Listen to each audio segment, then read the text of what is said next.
Recording by Wayne Cook. Chapter 15. Black Andy's Tale of Todd Liberec. I have yet said little of the Highlanders. They were all three of the followers of James More, which bound the accusation very tight about their master's neck. All understood a word or two of English, but Neil was the only one who judged he had enough of it for general converse, in which, when once he got embarked, his company was often tempted to the contrary opinion. They were tractable, simple creatures, showed much more courtesy than might have been expected from their raggedness and their uncouth appearance, and fell spontaneously to be like three servants for Andy and myself. Dwelling in that isolated place in the old fallen ruins of a prison, and among endless strange sounds of the sea and the sea-birds, I thought I perceived in them early the effects of superstitious fear. When there was nothing doing, they would either lie and sleep, for which their appetite appeared insatiable, or Neil would entertain the others with stories which seemed always of a terrifying strain. If neither of these delights were within reach, if perhaps two were sleeping and the third can find no means to follow their example, I would see him sit and listen and look about him in a progression of uneasiness, starting, his face blenching, his hands clutched, a man strung like a bow. The nature of these fears I had never an occasion to find out, but the sight of them was catching, and the nature of the place that we were in favorable to alarms. I can find no word for it in the English, but Andy had an expression for it in the Scots, from which he never varied. "Aye," he would say, "is an unco place, the Bass." It is so I always think of it. It was an unco place by night, unco by day, and these were unco sounds of the calling of the Solons and the splash of the sea and the rock echoes that hung continually in our ears. It was chiefly so in moderate weather. When the waves were away great, they roared about the rock like thunder and the drums of armies, dreadful but merry to hear. And it was in the calm days that a man could daunt himself with listening. Not a Highlandman only, as I several times experimented on myself. So many still, hollow noises haunted and reverberated in the porches of the rock. This brings me to a story I heard, and a scene I took part in, which quite changed our terms of living, and had a great effect on my departure. It chanced one night I fell in a muse beside the fire, and, that little air of Alan's coming back to my memory, began to whistle. A hand was laid upon my arm, and the voice of Neil bade me to stop, for it was not canny music. "Not canny?" I asked. "How can that be?" "Na," said he, "it will be made by a bogleiner wanting to be heard upon his body." "Well," said I, "there can be no bogles here, Neil, for it's not likely they would fash themselves to frighten geese." "Aye," said Andy, "is that what ye think of it? But I can tell you there's been no bogles there." "What's waur than bogles, Andy?" said I. "Warlocks," said he, "or a warlock at the least of it, and that's a queer tale too," he added, "and if you would like, I'll tell it ye." To be sure, we were all of the one mind, and even the Highlander that had the least English of the three set himself to listen with all his might. The Tale of Todd Liberec. My father, Tam Dale, peace to his bones, was a wild, splorin lad in his young days, with little wisdom and little grace. He was fond of a lass, dice, and fond of a glass, and fond of a randan. But I could never hear tell that he was muckle use for honest employment. Frae a thing to another, he listed at last for a soldier, and was in the garrison of this fort, which was the first way the Donie of the Dales came to set foot upon the Bass. Sore upon that service. The governor brewed his ain ale. It seems it was the worst conceivable. The rock was provisioned free, and the shore with vivers. The thing was ill-guided, and there were whiles when they but to fish and shoot Solons for their diet. To crown, and there was the days of the persecution. The parish called Chalmers were all occupied with saints and martyrs, the salt of the earth, for which it was named worthy.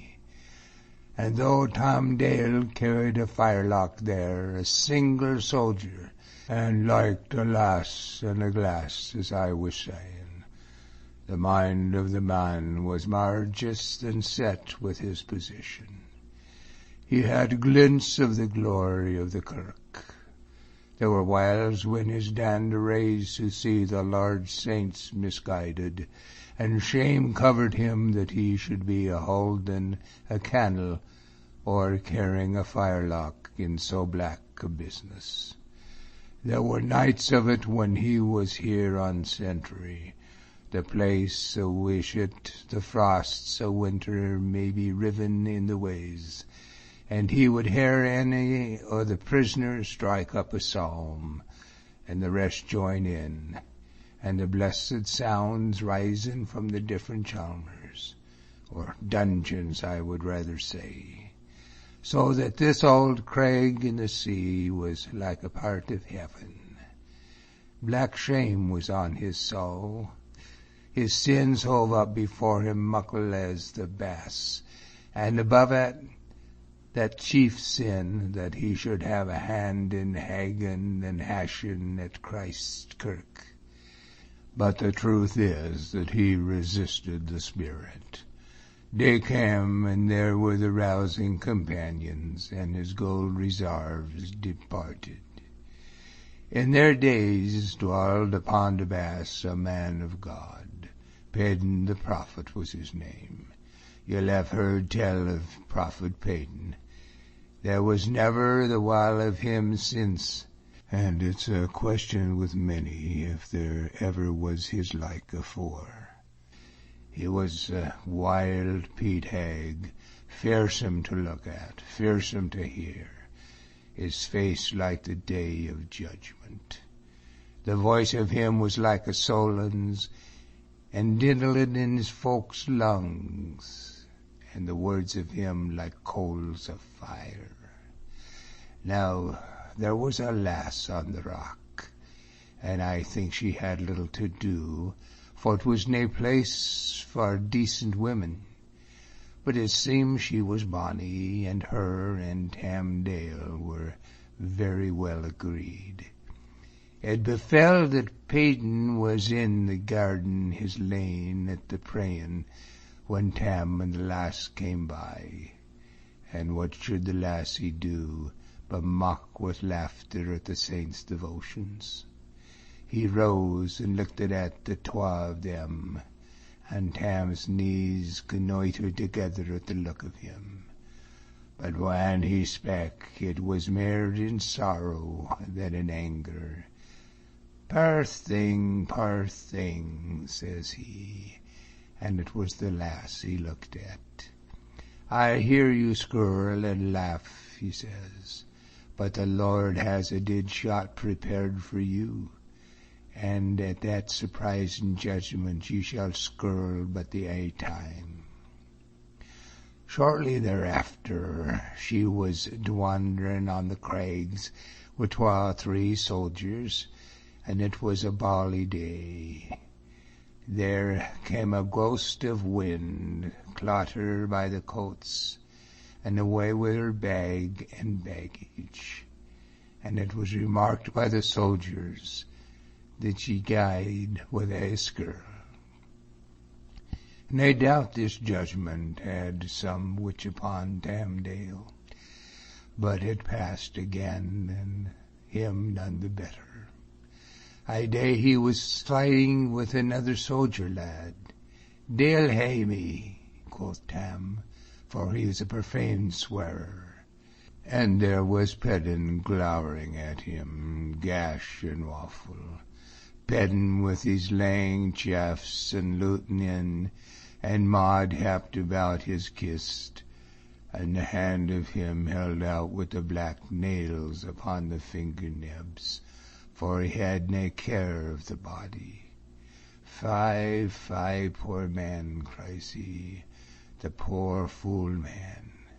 Deal hae me," quoth he, and I see the deal at his oxter. The conviction of guilt and grace came in on Tam like the deep sea. He flung down the pike that was in his hands.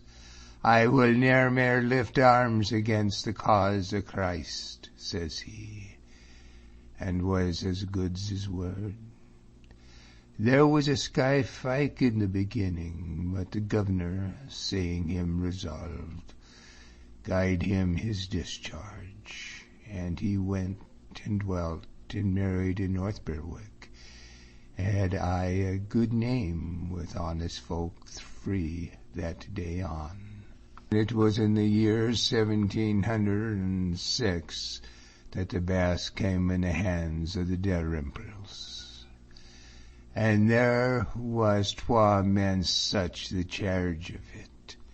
Both were weel qualified, for they had both been soldiers in the garrison, and kent the gate to handle Solons, and the seasons, and the values of them. Forby that they were both, or they both seemed, earnest professors and men of comely conversation.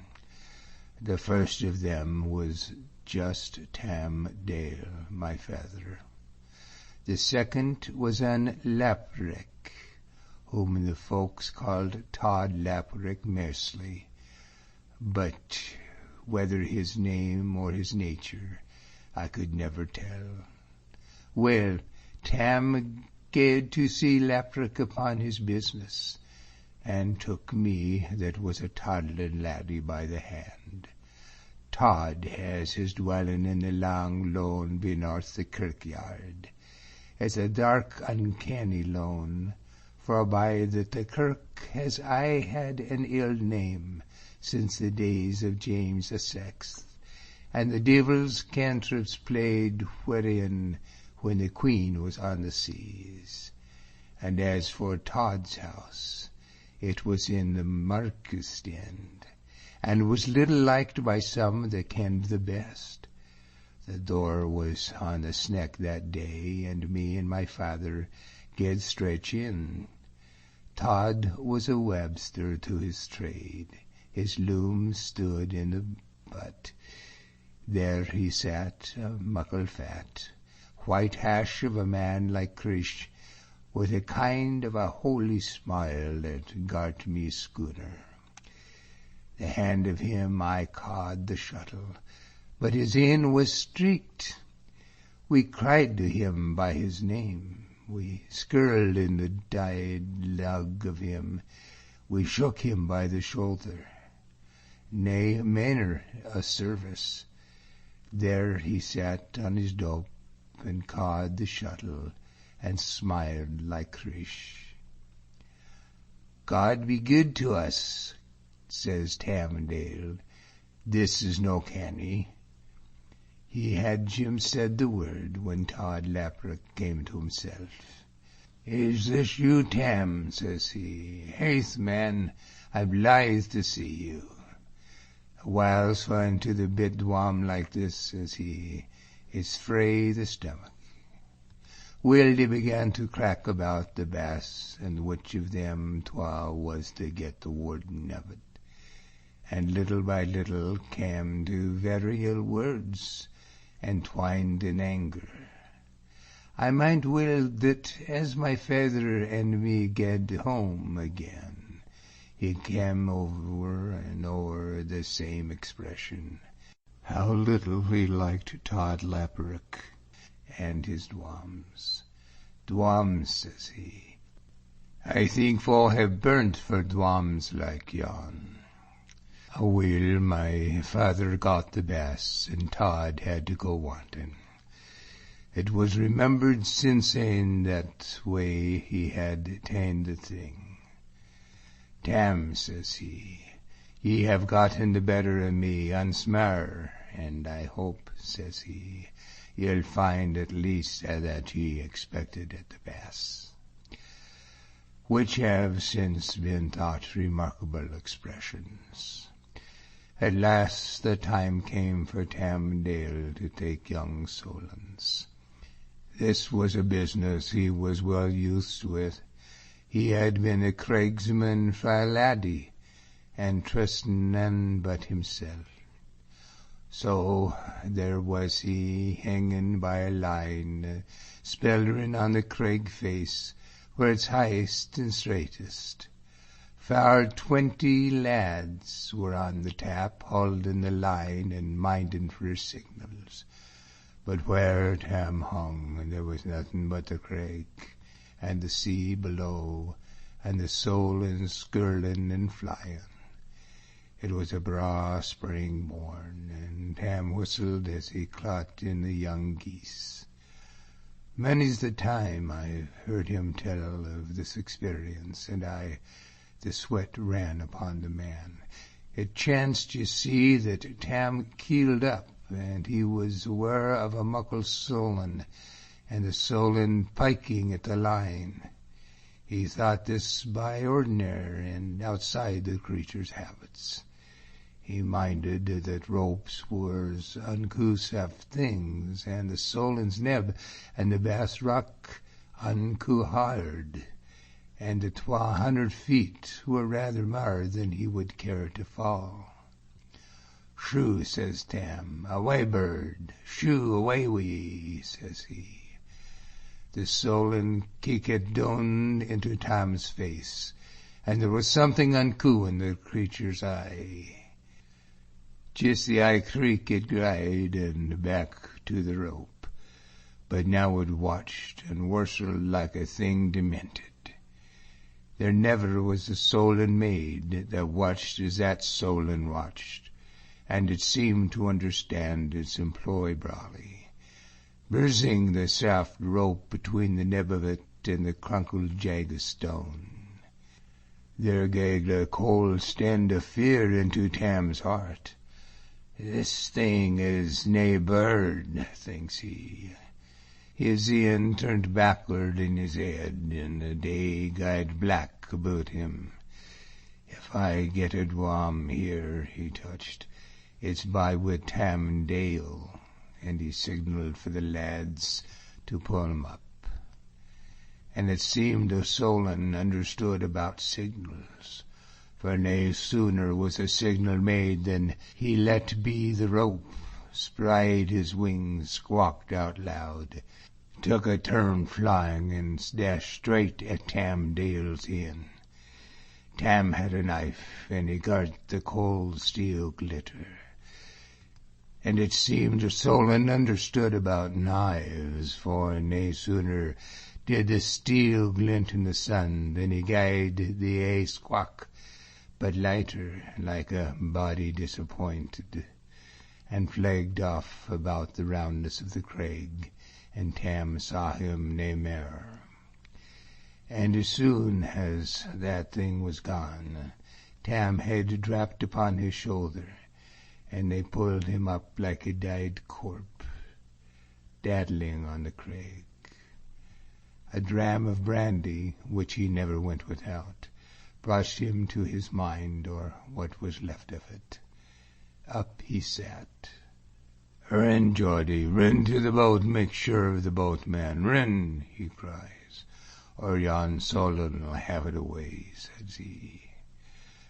The 4 lads stared at either, and tried to willy-wah him to be quiet, but nothing would satisfy Tam Dale, till none of them had started on head to stand sentry on the boat.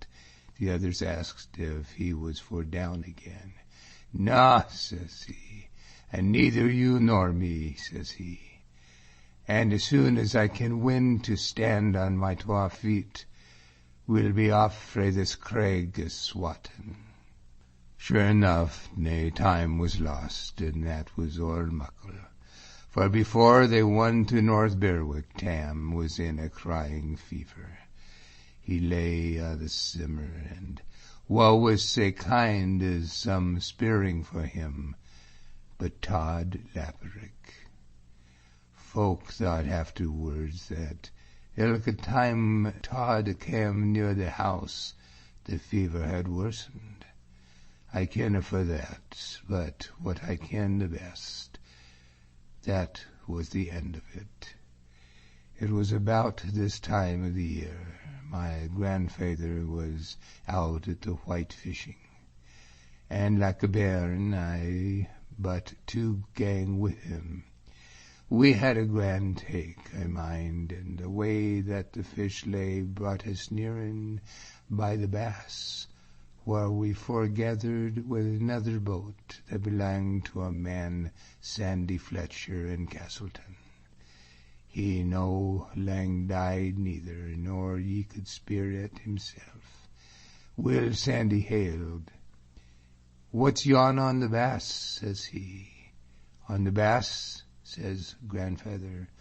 "Aye," says Sandy, "on the green side of it." "What kind of a thing?" says grandfather. "There can't be nothing on the Bass but just the sheep."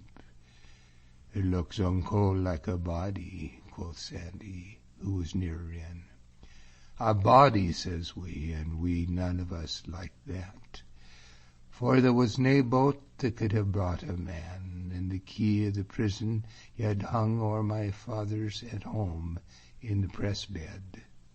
We kept the 2 boats close for company, and creepin nearer hand.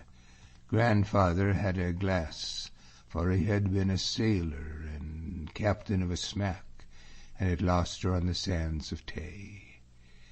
And when we took the glass to it, sure enough, there was a man. He was in a crunkle of green bray, a wee below the chapel, and by his LaLanne, and loped and flang and danced like a daft quean at the waiting. "It's Todd," said grandfather, and passed the glass to Sandy. "Aye, it's him," said Sandy. "Or under the likeness of him," says grandfather. "Sma's the difference," quoth Sandy. "Dale or Warlock, I'll try the gun at him," quoth he, and brought up a fowling piece that he aye carried, for Sandy was a notable famous shot in all that country. "Hold your hand, Sandy," says grandfather. "We maun see clearer first," says he, "or this may be a dear day's work on the baith of us." "Hout," said Sandy, "this is the Lord's judgment surely, and be damned to it," says he. "Maybe aye, and maybe no," says my grandfather, worthy man.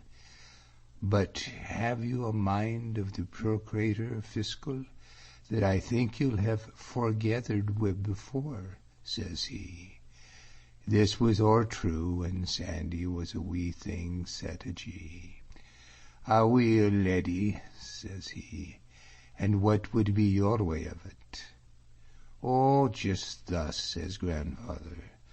"Let me that has the fastest boat gang back to North Berwick, and let you bide here and keep an eye on Tom. If I canna find Laperick, I'll join ye, and the 2 of us'll have a crack with him. But if Laperick's at home, I'll rin up the flag at the harbour, and ye can try tong thing with the gun." Aweel, so it was agreed between them 2. I was just a bairn, and clomb in Sandy's boat, where I thought I would see the best of the employ. my grandsire gaed Sandy a siller test to put in his gun with the lead, drapes being mair deadly against bogles. And then, as the boat set off for North Berwick, and the thither lay war as it was, and watched in one chancy thing on the brae side. At the time we lay there, it loped and flang and capered and span like a teetotum, and whiles we could hear it skelch as it span. I ha' seen lassies, the daft queens, and would lope and dance at winter's night, and still be loping and dancing when the winter's day came in. But there would be folk there to hold them company, and the lads to egg them on. And this thing was its LaLanne. And there would be a fiddler diddling his eye block in the chimney side, and this thing had nae music but the skirling of the Solons. And the lassies were bits of young things, with the real life diddling and stending in their members. And this was a muckle, fat, crishy man, and him fan in the vale of years. Say what ye like, I mun say what I believe. It was joy in the creature's heart, the joy of hell, I dare say, joy whatever. Mony a time I have asked myself why witches and warlocks should sell their souls, whilk are their maist dear possessions, and we old duddy and wrinkled wives or old feckless doddered men. And then I mind upon Todd Laperic's dancing at the hours by his lane in the black glory of his heart. Nae doubt they burn for it muckle in hell, but they have a grand time here of it, whatever, and the Lord forgive us. Well, at the hinder end we saw the wee flag yerk up at the masthead upon the harbour rocks. That was a Sandy waited for. He up with a gun, took a deliberate aim, and pulled the trigger. There came a bang, and then a waeful skirl frae the bass. And there we were rubbing our een, and looking at either like daft folks. For with the bang and the skeal, the thing had clean disappeared. The sun glinted and wound blue, and there was the bare yard where the wonder had been low pining and flinging but a second sign. The hale way home I roared and grat with the terror of that dispensation. The grand folk were nae sae muckle better. There was little said in Sandy's boat but just the name of God. And when we went in by the pier, the harbour rocks were fair black with the folks waiting us. It seems they had fund Laperick and ane of his dwams, cawing the shuttle and smiling. A lad they sent to hoist the flag, and the rest abode there in the Webster's house. You may be sure they liked it little, but it was a means of grace to severals that stood there praying in to themselves, for none cared to pray out loud, and looking on thon awesome thing as it cawed the shuttle.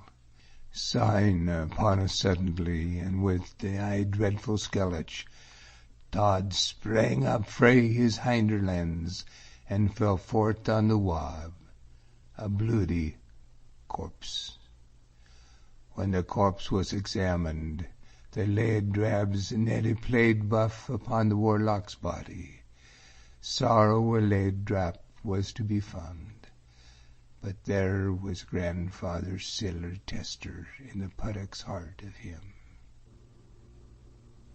Andy had scarcely done when there befell a mighty silly affair that had its consequence. Neil, as I have said, was himself a great narrator.